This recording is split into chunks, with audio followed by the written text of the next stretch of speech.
అందరికీ నమస్కారం అండి. లక్ష్మీ దివిసీమ రుచులు.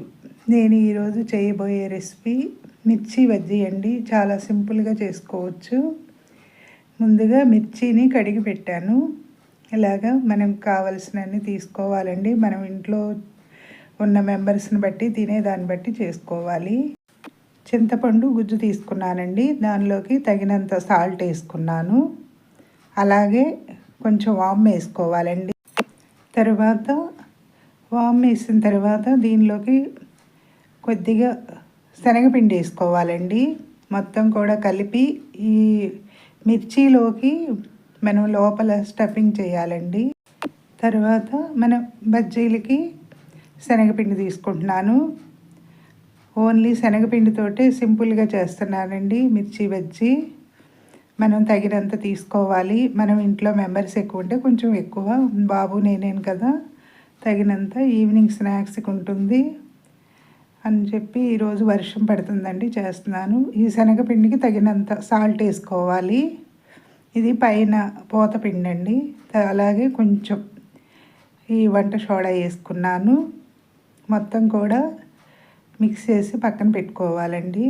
తర్వాత మనం ముందుగా చింతపండు గుజ్జు అలాగే వాము శనగపిండి కలిపాను కదా, మొత్తం కూడా ఇలా కలిపిన మిశ్రమాన్ని దీనిలో స్టఫింగ్ చేసుకోవాలండి. పల్చగా చేసుకుంటే సరిపోతుంది. ఎక్కువ పెడితే కనుక బాగా గట్టిగా ఉంటుందండి లోపల. శనగపిండి కొంచెం అయితే సరిపోతుంది. ఇలా చేసి పక్కన పెట్టుకున్నాను. మనం చేసుకునే దాన్ని బట్టేనండి. ఏదైనా కూడా మనం ఇంట్లో చేసుకున్నది హెల్త్కి కూడా చాలా మంచిది కదా. మనం అన్నీ కూడా మంచిగా కడిగి మిర్చి అవి కూడా మనం బళ్ళ దగ్గర కొనే వాటిలో కరెక్ట్గా ఉండదు కదండి. అందుకు ఈరోజు ఈవినింగ్ స్నాక్స్కి వర్షం పడుతుంది, బాగుంటుంది కదా వర్షం పడేటప్పుడు మిర్చి వేసుకుంటే అని చెప్పి ఈరోజు చేస్తున్నాను. మొత్తం కూడా ఇలా స్టఫ్ చేసుకున్నానండి. తర్వాత మనం శనగపిండి తీసుకున్నాను కదా, శనగపిండి, సాల్టు అలాగే వంట సోడా వేసి మొత్తం కూడా కలుపుకోవాలండి. తర్వాత మనం వాటరు దీనికి సరిపడా పోసి చాలా జారుగా కలుపుకోవాలండి.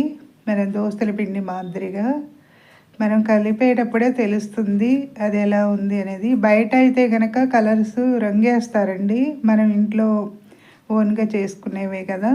ఇలా కొంచెం పల్చగా ఉంది. ఇప్పుడు పిండి వేసుకుని మళ్ళీ కలపాలండి. ఇలా జారుగా ఉంటే సరిపోతుంది. ఓన్లీ శనగపిండితోనే ఇలా కలిపానండి. ఇప్పుడు దీన్ని మనం ముందుగా మిర్చిలో చింతపండు గుజ్జు, వాము అలాగే శనగపిండి కలిపిన మిశ్రమం ఉంది కదండి, దానిలో స్టఫ్ చేసింది ఒక్కొక్కటి పిండిలో ముంచి ఇలా బజ్జీలాగా వేసుకోవాలండి. అవి ఫ్రై అయిన తర్వాత మనకి బయట అయితే కనుక మంచి ఎల్లో కలర్లో ఉంటాయి కదండి. కొంచెం 4 వేసాను, ఇరుగ్గా ఉండి కొంచెం అది బాగా ఏగినట్లుంది. ఇప్పుడు వీటిని మనకి పెద్ద సైజు మిర్చి కదండి, ఈ మిర్చితో కర్రీ కూడా చేసుకోవచ్చు. కొబ్బరి, గసాలు, ధనియాలు, మసాలా పెట్టి కూడాను.